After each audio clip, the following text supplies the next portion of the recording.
Hello student, today we have learned class 9 chapter 11 gravitation. So what is gravitation? Gravitation क्या होता है? Gravitation is defined as the non-contact force of attraction. Gravitation क्या है? Gravitation एक non-contact force of attraction है.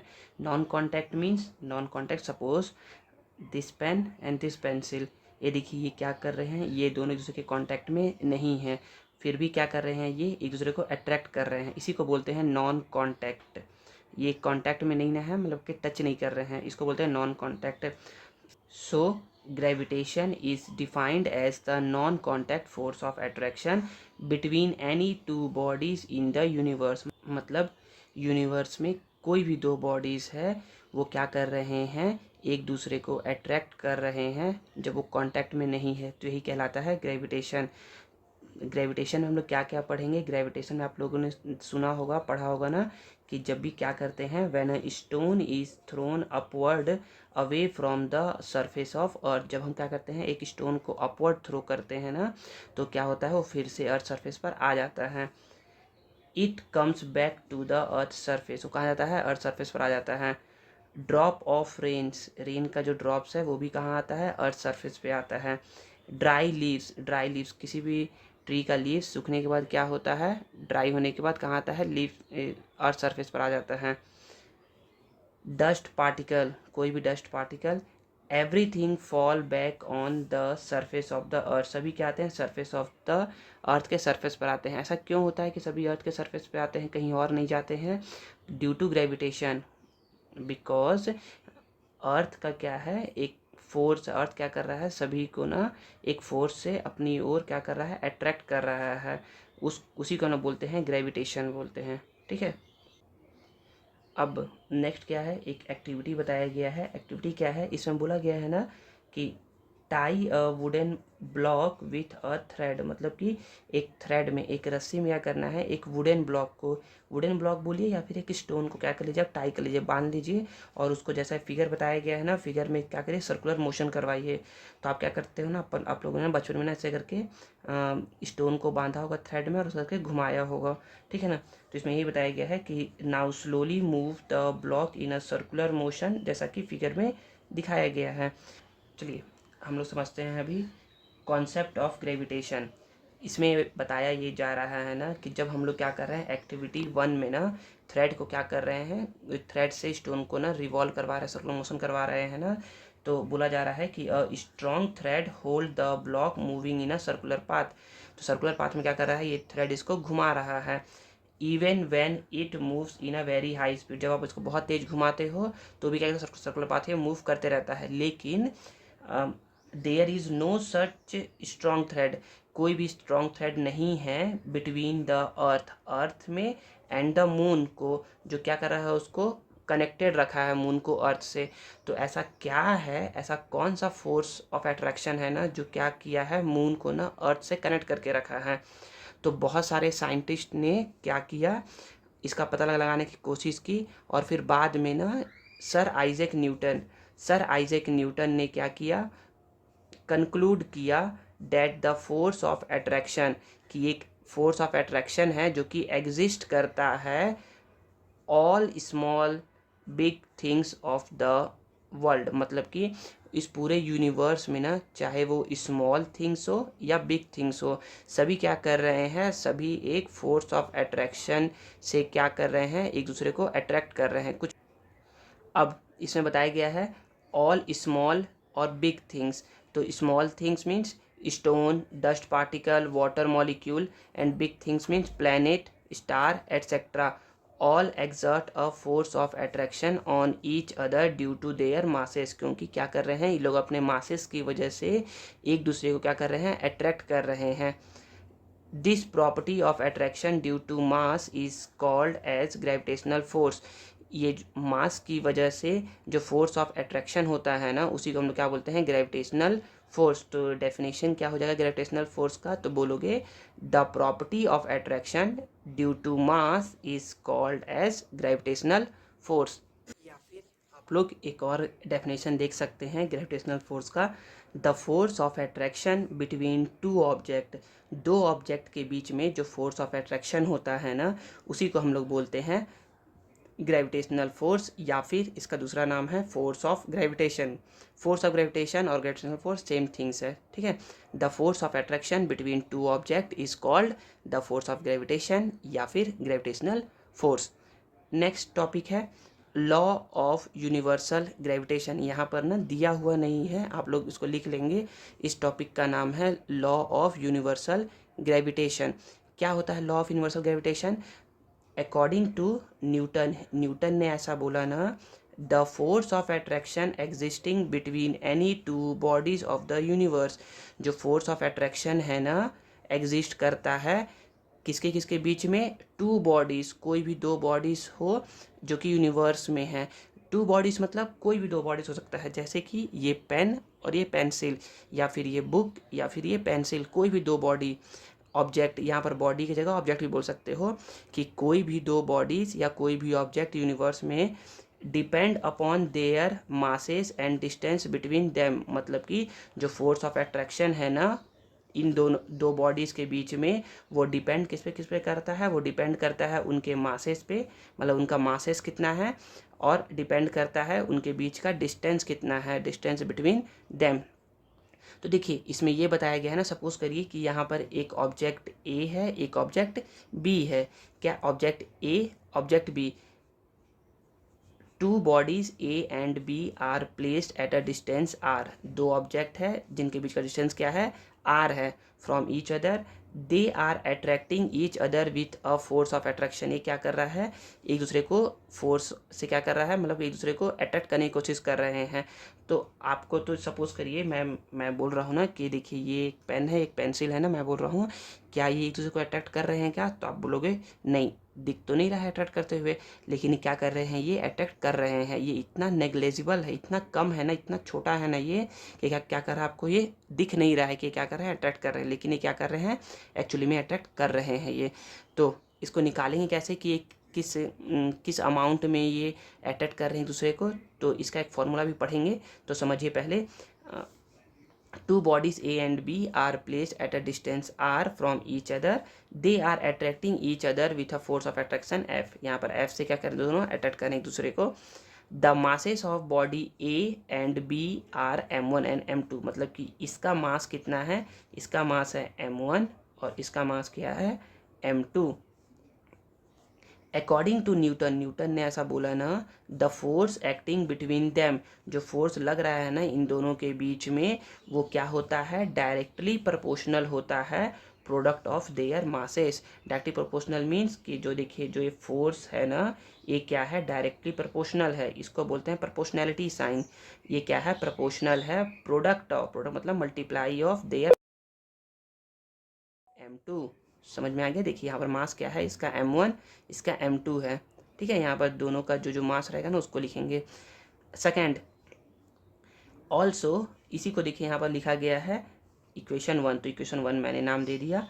फिर also the force between two bodies, ये दो बॉडीज़ के बीच में जो फोर्स है ना, वो क्या कर रहा है? डिपेंड कर रहा है, इज यूनिवर्सली प्रोपोर्शनल। यूनिवर्सली मतलब होता है कि जो फोर्स है ना, वो देखिए प्रोपोर्शनल साइन तो ये है, वो यूनिवर्सली मतलब होता है 1/, यूनिवर्सली मतलब होता है 1/1 के नीचे जो भी आएगा, जो भी बोल रहा है आगे में वो लिखा जाएगा।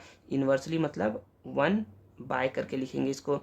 Is inversely proportional to the square, to the square of the distance between them, जो इसके बीच का डिस्टेंस है, स्क्वायर ऑफ डिस्टेंस। तो यहाँ लिख दिए 1/r²। ये इक्वेशन 1 एंड 2 दोनों क्या करिए एक साथ मर्ज करके लिख लीजिए, बाई इक्वेशन 1 एंड 2।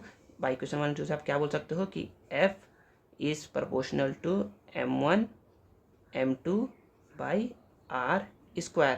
याद रखिए बच्चों, जब भी ये प्रोपोर्शनैलिटी साइन हटेगा ना, इस प्रोपोर्शनल साइन क्या करेंगे हम लोग? हटाएंगे। तो जब भी ये हटता है ना, तो क्या आता है? एक इक्वल साइन आता है और एक रहता है कांस्टेंट। तो मैंने देखिए f को लिख दिया f, इस प्रोपोर्शनैलिटी साइन को हटाया तो एक इक्वल साइन आता है और एक आता है कांस्टेंट। इस कांस्टेंट का नाम देते हैं हम लोग g। हर बार कांस्टेंट ना अलग अलग रहेगा, लेकिन इस केस में यहाँ पर g रहेगा। और भी आप पढ़ोगे ना तो हर जगह क्या रहता है, कांस्टेंट अलग अलग रहता है। तो एफ को एफ लिख दिए प्रोपोर्शनलिटी की जगह इक्वल, और जी यहाँ पर है पहले से ही m1 m2 by R square. तो देखिए यहाँ पर f क्या है, यहाँ पर f है फोर्स ऑफ अट्रैक्शन, f को बोलोगे फोर्स ऑफ अट्रैक्शन। m क्या है, m है mass of first object. m2 क्या है, m2 है mass of second object. r क्या है, r है डिस्टेंस बिटवीन टू ऑब्जेक्ट, दो ऑब्जेक्ट के बीच का डिस्टेंस। और जी क्या है, जी को हम लोग बोलते हैं universal gravitational constant, universal gravitational constant. इस जी का जो वैल्यू है ना, द वैल्यू ऑफ जी, इस जी का जो वैल्यू है ना उसको ना इन 1797 में ना कैवेंडिश नाम के क्या थे, साइंटिस्ट थे, उन्होंने क्या दिया है, जी, इस जी का वैल्यू बताया कि इस जी का वैल्यू एक्चुअली में होगा कितना। देखिए ये जो लॉ है ना, ये लॉ दिया है न्यूटन ने, लेकिन इस जी का जो वैल्यू है ना, इस जी के वैल्यू को किसने दिया है, कैवेंडिश ने दिया है। याद रखिएगा ना, कंफ्यूज नहीं होना है। तो जी का जो वैल्यू है वो होता कितना है, जी का वैल्यू होता है 6.67 इंटू 10⁻⁻11 न्यूटन मीटर स्क्वायर पर किलोग्राम स्क्वायर। यहाँ याद रखिए ये यूनिट है, ये जी का क्या है, यूनिट है। देखिए जो पिछले पेज में लिखा था ना, उसी पे यहाँ लिखा गया है, here G is a universal gravitational constant. G को क्या बोलते हैं, यूनिवर्सल ग्रेविटेशनल कांस्टेंट बोलते हैं। और जो इसका वैल्यू है ना जी का एसआई यूनिट्स में, वो है 6.67 इंटू 10⁻⁻11 न्यूटन मीटर स्क्वायर पर किलोग्राम स्क्वायर। ठीक है, अब क्वेश्चन आता है, सपोज डैट, यहाँ क्वेश्चन है, ये इंपॉर्टेंट है, the distance between two bodies is double. अभी हम लोगों ने पढ़ा ना कि ना जो f है ना, f यहाँ देखिए दिख जाएगा आपको, f क्या है, f का फॉर्मूला है g m1 m2 by R square. तो देखिए the distance between two bodies is double, तो यहाँ पर एक ऑब्जेक्ट 1 ऑब्जेक्ट 2, इसके बीच का डिस्टेंस कितना है बच्चों, इसके बीच का डिस्टेंस है r। ठीक है, इसमें बोला जा रहा है ना कि आपको क्या करना है, the distance between two bodies is double. ये जो r है ना, इसको क्या कर दिए, बढ़ा करके और दूर दूर कर दिए, मतलब कि यहाँ ये था, यहाँ r ना होकर के अब ये 2r पर है, इसके बीच का डिस्टेंस क्या हो गया, अब ये 2r हो गया। तो आप खुद सोचिए कि जो पहले ये पास पास थे, सपोज करिए ये दोनों जो थे ना, ये पास पास थे, तो पास पास थे तो इनके बीच में क्या है, फोर्स ऑफ अट्रैक्शन अभी ज़्यादा है। और जब ये दूर दूर हो जाएंगे तो इनके बीच में फोर्स ऑफ अट्रैक्शन क्या होगा, ज़्यादा होगा या कम होगा, ऑब्वियस सी बात है कम हो जाएगा। तो देखते हैं ना, यहाँ पर वही बताया, बोला जा रहा है the distance between two bodies is double, distance का क्या कर देना, डबल कर दिए हैं। Then what will be the force between the two, तो उन दोनों के बीच में फोर्स क्या हो जाएगा वो बताना है। तो देखिए ना, यहाँ पर आर की जगह क्या कर देंगे, 2r लिख देंगे। तो यहाँ पर F इज इक्वल टू, देखिए इन सबको ना भूल जाइए कि यहाँ पर कुछ लिखा भी है, यहाँ हमको बस डिस्टेंस से मतलब है। तो डिस्टेंस को देखिए ना, r की जगह क्या लिख दोगे आप, 2r कर दोगे, यहाँ पर 2r, स्क्वायर है तो square, date is 1/2r, means 2r को 2 टाइम्स लिखना है, पावर 2 है ना, तो 2r multiply 2r, that is 1/4r square. 4r square, देखिए ये 1/r स्क्वायर पहले से ही था, ये देखिए ये 4 हो गया, मतलब कि जो फोर्स है ना वो क्या हो गया, 1/4 हो गया। 1/4, सपोज करिए कि ये दो ऑब्जेक्ट क्या कर रहे थे, एक दूसरे को पहले ना 16 न्यूटन से क्या कर रहे थे, ये अट्रैक्ट कर रहे थे एक दूसरे को।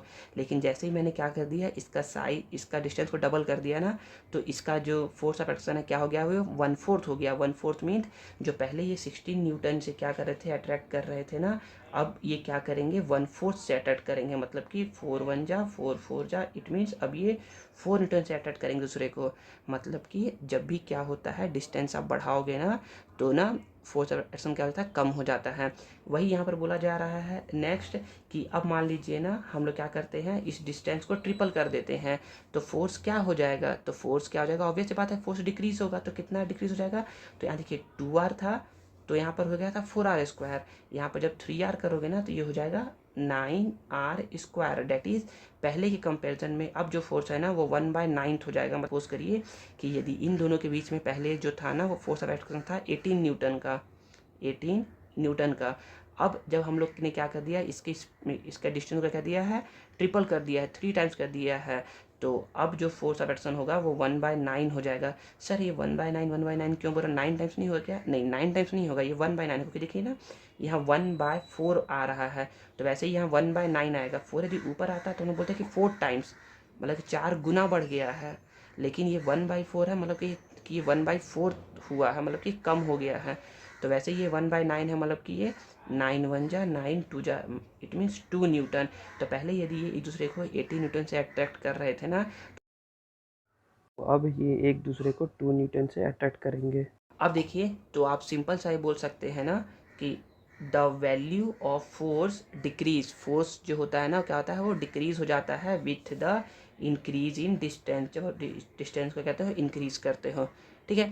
नेक्स्ट हम लोग पढ़ते हैं example number 1। The mass of the earth is 6 × 10⁻24 kilogram. तो मास ऑफ अर्थ, तो यहाँ पर मैं लिख रहा हूँ मास ऑफ अर्थ, या सिंपल सा यहाँ देख सकते हैं, यहाँ पर लिखाया हुआ है, इसको भूल जाइए कि यहाँ पर कुछ लिखा हुआ है ना। इसको देखिए यहाँ पर लिखा हुआ है, यहाँ से लिखेंगे एम ई क्या है, mass, M for mass, E for earth. Mass of earth क्या है, 6 × 10⁻24 किलोग्राम, ठीक है ना। किलोग्राम लिखा हुआ है ना, इट मीन्स ये मास दिया हुआ है, ये यूनिट है, मास का यूनिट होता है kilogram. And the mass of sun is 2 × 10⁻30 kilogram. और जो सन का जो मास है वो कितना दिया है, यहाँ 2 × 10⁻30 kilogram. If the average distance between earth and sun is 1.5 × 10⁻11 metre, R average distance between the earth and the sun 1.5 × 10⁻11 metre है, ठीक है।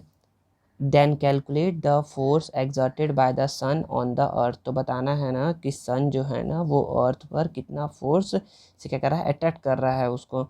What will be the force exerted by the earth on the sun. और ये भी बताना है ना कि ना जो अर्थ है ना वो सन कैसे, कितने फोर्स से अट्रैक्ट कर रहा है। तो देखिए एक फिगर हम लोग ड्रॉ करते हैं पहले। यहाँ पर हो गया ये सन, ठीक है, एस फॉर सन, एंड यहाँ हो गया ये अर्थ। इसका मास ऑफ सन दिया हुआ है, यहाँ पर देखिए मास ऑफ सन ms दिया हुआ है, और me मास ऑफ अर्थ भी दिया हुआ है, और दोनों के बीच का ना यहाँ पर ना डिस्टेंस भी क्या है, दिया हुआ है 1.5 × 10⁻11 मीटर। अब दोनों क्या करेंगे, एक दूसरे को अट्रैक्ट करेंगे।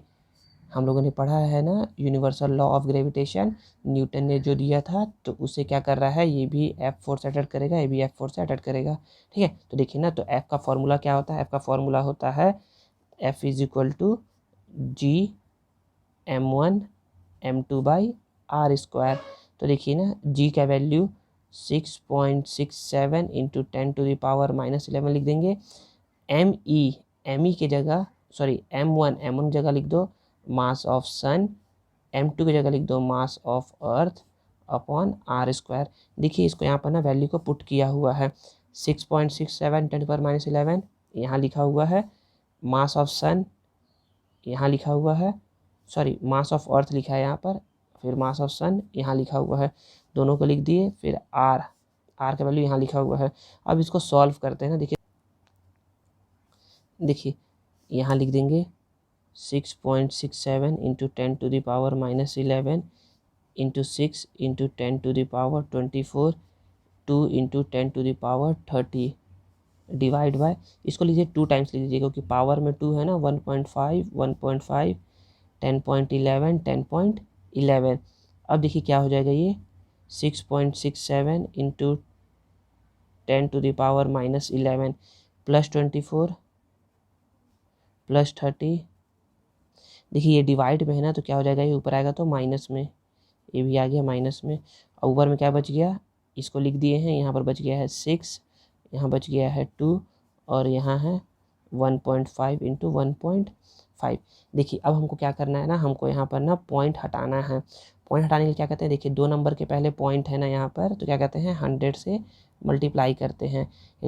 यदि आपने 100 से मल्टीप्लाई किया है ना, तो क्या करना पड़ेगा आपको, 100 से डिवाइड भी करना पड़ेगा, ठीक है। तो देखिए ना, तो यहाँ पर क्या हो जाएगा, ये 6.67 का यदि आप मल्टीप्लाई करवाओगे 100 से, तो ये हो जाएगा 667 मल्टीप्लाई, -11 +24 +30 इसको सॉल्व करेंगे ना, देखिए ना। तो पहले ना क्या करते हैं, पहले प्लस प्लस को सॉल्व कर लेते हैं, इन दोनों को सॉल्व कर लेते हैं। तो 24 + 30 54 और माइनस माइनस माइनस 11 11 11 33, इसको माइनस करना है, 33 को माइनस कर दोगे, 4 - 3 1 5 - 3 2, तो क्या आ गया 10 टू द पावर 21। 100 का मल्टीप्लाई हो गया इससे 1.5 और 1.5 का मल्टीप्लाई होगा इससे, तो जाएगा 15 × 15। 667 को 667 लिख दिए, 10 टू द पावर 21। 15 × 15 होता है 225। इन दोनों को डिवाइड करोगे ना बच्चों, इन दोनों को डिवाइड करने से कितना आ जाएगा 35.57 आ गया। और ये पहले से ही यहाँ था 10 टू द पावर 21 और इसका यूनिट है, फोर्स का यूनिट होता है न्यूटन, तो न्यूटन लिख देंगे। ठीक है, तो आप बोल सकते हो the earth and the sun attract each other. देखिए ना, जब अर्थ सन को अट्रैक्ट करेगा कितने फोर्स से, इतने के फोर्स से, तो सन भी क्या करेगा, अर्थ को सेम फोर्स से अट्रैक्ट करेगा, दोनों को सेम फोर्स से अट्रैक्ट करेंगे। तो यहाँ पर इतना लिख दिया है। आई होप आपको समझ में आ गया होगा। ठीक है, इसमें क्या है, इस वाले एग्जाम्पल में ना बस कैलकुलेशन करना इंपॉर्टेंट रहता है, कैलकुलेशन करने का ही आपको मार्क्स मिलता है। ठीक है, नेक्स्ट हम लोग पढ़ेंगे ग्रेविटेशनल एक्सेलरेशन जी। क्या है ग्रेविटेशनल एक्सेलरेशन जी? देखिए, When a body is subjected to a force, जब एक बॉडी पे क्या करते हैं हम लोग, फोर्स लगाते हैं। जब भी किसी ऑब्जेक्ट पे, सपोज करिए एक बॉडी है, क्या कर रहे हैं हम लोग, इस पर फोर्स लगा रहे हैं ना, तो इसमें क्या हो जाएगा, इसमें जनरेट हो जाएगा या प्रोड्यूस हो जाएगा acceleration. And acceleration is produce in the body, acceleration हो जाएगा प्रोड्यूस। सर एक्सेलरेशन क्या होता है? एक्सेलरेशन होता है द चेंज ऑफ वेलोसिटी, जब वेलोसिटी में चेंज होता है ना with respect to time, the rate of change of velocity हम लोग बोलते हैं एक्सेलरेशन। तो जब वेलोसिटी में चेंज होता है विथ रिस्पेक्ट टू टाइम, उसको हम लोग बोलते हैं एक्सेलरेशन। तो when a body is subjected to a force, जब भी किसी बॉडी में आप फोर्स लगाते हो तो उसमें एक्सेलरेशन क्या हो जाता है, प्रोड्यूस हो जाता है। तो सेम उसी तरीके से the acceleration produce in a body, acceleration produce होगा बॉडी में due to earth gravitational force, earth के ग्रेविटी की वजह से, इज कॉल्ड ग्रेविटेशनल एक्सेलरेशन, उसको बोलते हैं ग्रेविटेशनल एक्सेलरेशन। और इसको हम लोग डिनोट करते हैं किससे, स्मॉल जी से। तो अभी आप लोगों ने ना पढ़ा है कि F इज टू क्या होता है, F इज टू होता है capital G m1 m2 by R square. तो सपोज करिए, देखिए ये अर्थ है,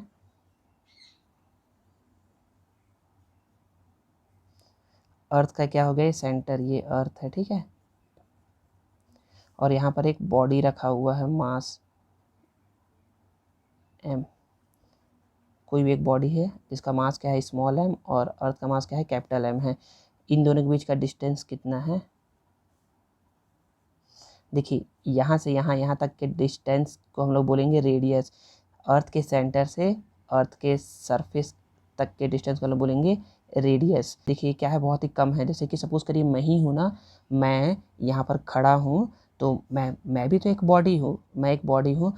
तो आप देखिए कि अर्थ के रेडियस के कंपैरिजन में मेरा जो अर्थ के सरफेस से जो डिस्टेंस है ना, वो क्या है, बहुत ही कम है।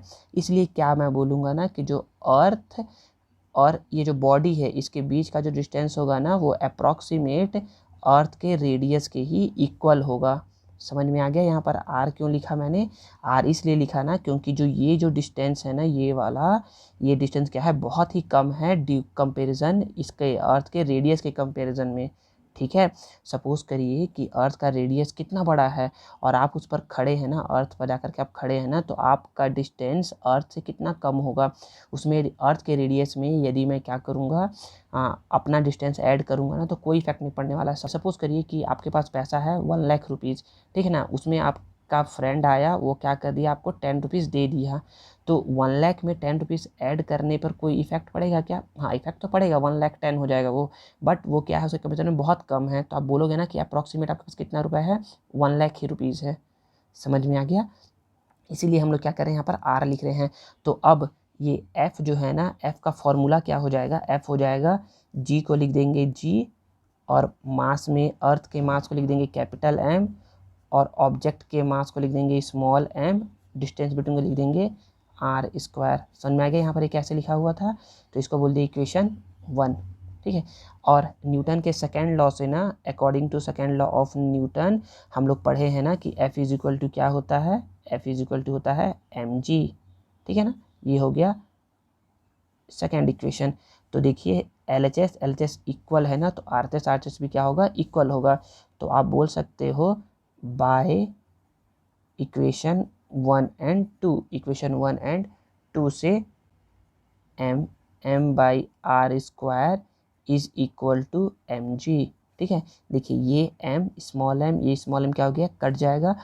तो यहाँ पर g is equal to capital G capital M by R square. तो यहाँ से कैपिटल G और स्मॉल g में क्या आ गया, रिलेशन आ गया। यदि आपको बोलता है ना कि कैपिटल G और स्मॉल g में रिलेशन फाइंड करिए, तो आप क्या करेंगे, यही सेम पहले इस फिगर को बनाएंगे, फिर इसे लिखेंगे, फिर ऐसे करके आप बनाएंगे पूरा, यहाँ तक लेकर के आएंगे। यही रिलेशन है कैपिटल G और स्मॉल g में, ठीक है ना। यहाँ पर देखिए ना, जो जो टर्म यूज़ किया हुआ है ना, उसका हम लोग जान लेते हैं क्या क्या टर्म है इसमें। यहाँ पर जो स्मॉल g है, स्मॉल g को हम लोग बोलते हैं ग्रेविटेशनल एक्सेलरेशन। क्या बोलते हैं, ग्रेविटेशनल एक्सेलरेशन। जो कैपिटल G है, कैपिटल G को हम लोग बोलते हैं यूनिवर्सल ग्रेविटेशनल कांस्टेंट।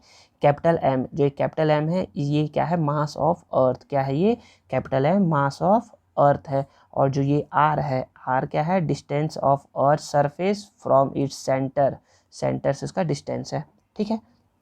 नेक्स्ट, अब इस G का वैल्यू क्या होता है, तो G का वैल्यू आप लोगों ने किसी को पता भी होगा, किसी को नहीं पता होगा। G का वैल्यू होता है 9.81। अभी 9.81 आता कैसे है, तो वो बताते हैं। देखिए G का वैल्यू आप रखेंगे यहाँ पर 6.67 into 10 to the power -11। M mass of earth, earth का मास कितना है, तो अर्थ का मास है 6 into 10 to the power 24 kilogram, 6 into 10 to the power 24। Radius of earth, इसका स्क्वायर करना है, तो रेडियस ऑफ अर्थ होता है 6.4 इंटू 6.4। सर इसको 2 टाइम्स क्यों लिख रहे हैं, क्योंकि यहाँ पर आर स्क्वायर है ना, इसीलिए 10.6 to 10.6 और यहाँ पर G है। जब बच्चों आप ना इस वाले को ना ऐसा सॉल्व करोगे ना, तो इसको सॉल्व करने पर G इज इक्वल टू क्या आ जाएगा, G इज इक्वल टू आ जाएगा 9.81, ठीक है। और G है बच्चों ग्रेविटेशनल एक्सेलरेशन, और एक्सेलरेशन का यूनिट क्या होता है, मीटर पर सेकेंड स्क्वायर। समझ में आ गया सभी को, G यूनिट क्या होता है, मीटर पर सेकेंड स्क्वायर। अब देखिए कुछ बताते हैं, नया चीज़ बता रहे हैं, सीखिएगा। देखिए G का फॉर्मूला क्या है, small g is equal to capital G M by R square. देखिए ये कैपिटल G जो है ना बच्चे, ये क्या है, कांस्टेंट है, ठीक है। मास ऑफ अर्थ, मास ऑफ अर्थ भी क्या है बच्चे, फिक्स है ना। तो अर्थ का मास चेंज होगा ना, ये कांस्टेंट का वैल्यू चेंज होगा। तो G जो है वो किस पे डिपेंड हो गया, G जो है ना वो डायरेक्टली डिपेंड है किस पे, 1 बाई आर स्क्वायर पे। इट मीन्स आर स्क्वायर, इसका मतलब क्या, बताना क्या चाह रहा हूँ मैं, बताना ये चाह रहा हूँ ना कि जैसे जैसे क्या करोगे आप, जैसे जैसे क्या करोगे आप, रेडियस को इंक्रीज़ करोगे, मतलब कि आप डिस्टेंस को आप इंक्रीज़ करोगे ना, तो क्या हो जाएगा, जो G का वैल्यू है ना बच्चे, G का वैल्यू क्या होते जाएगा, कम होते जाएगा। तो देखिए ना, हम लोग यहाँ पर पढ़े थे ना हम लोग कि जैसे जैसे नीचे का वैल्यू बढ़ता है ना, तो ये F क्या होता है, कम होते जाता है। तो वैसे जैसे जैसे R बढ़ेगा ना, तो ये G भी क्या हो जाएगा, कम होते जाएगा। तो क्या हम लोग ऐसा बोल सकते हैं क्या कि the value of G same at all places on earth, मतलब कि अर्थ के सभी प्लेसेस, मतलब कि देखिए यहाँ होता है नॉर्थ पोल और यहाँ होता है साउथ पोल, और इसको बोलते हैं इक्वेटर, ठीक है ना। तो क्या हम लोग बोल सकते हैं क्या कि अर्थ सरफेस के हर एक पॉइंट पे G का वैल्यू सेम होता है, तो नहीं, ऐसा नहीं बोल सकते, क्योंकि अर्थ जो है ना, अर्थ का ना यहाँ से यहाँ तक का जो डिस्टेंस है ना वो ज़्यादा होता है कंपेरिजन टू यहाँ से यहाँ तक के, मतलब कि अर्थ के सेंटर से इक्वेटर तक का डिस्टेंस ज़्यादा है, और अर्थ के सेंटर से पोल का डिस्टेंस क्या है, कम है। तो जो वैल्यू ऑफ G है ना वो क्या होगा, सेम नहीं होगा अर्थ के हर एक सरफेस, अर्थ के हर एक पॉइंट पे। तो याद बस आपको ये रखना है ना कि क्वेश्चन है यहाँ पर, is the value of G on the equator of the earth and pole same, तो बोलोगे नो, इक्वेटर पे और अर्थ इक्वेटर पे और पोल पे सेम नहीं होता है। तो सेम नहीं होता है तो क्या होता है, मतलब कि कहाँ कम होता है कहाँ ज़्यादा होता है, तो देखिए ना इक्वेटर से, अभी बताया ना मैंने कि जब डिस्टेंस बढ़ता है तो G का वैल्यू क्या होता है, कम होता है, जब डिस्टेंस बढ़ेगा तो G का वैल्यू कम हो जाएगा। तो इक्वेटर पे सेंटर से इक्वेटर तक का डिस्टेंस क्या है, ज़्यादा है। तो यहाँ पर जब ये ज़्यादा होगा ना तो जी का वैल्यू क्या हो जाएगा, अपने आप कम हो जाएगा। तो जी का वैल्यू जो होता है ना इक्वेटर पे क्या होता है, लेस होता है। और पोल क्या है, देखिए पास में है, देखिए ये वैल्यू छोटा है तो ये जी क्या हो जाएगा, बड़ा हो जाएगा। तो पोल पे क्या होता है, ग्रेटर होता है। समझ में आ गया? क्योंकि जो जी है ना वो डायरेक्टली किस पे डिपेंड है, 1/r² पे। When the value of r is increasing then value of g is automatically decreasing. समझ में आ गया? नेक्स्ट वीडियो में हम लोग फ्री फॉल और उससे आगे के बारे में पढ़ेंगे, ठीक है ना। यदि आपको वीडियो पसंद आता है तो उसे लाइक करिए और अपने दोस्तों के साथ क्या करिए, उसे शेयर करिए और सब्सक्राइब करना ना भूलें। Thank you.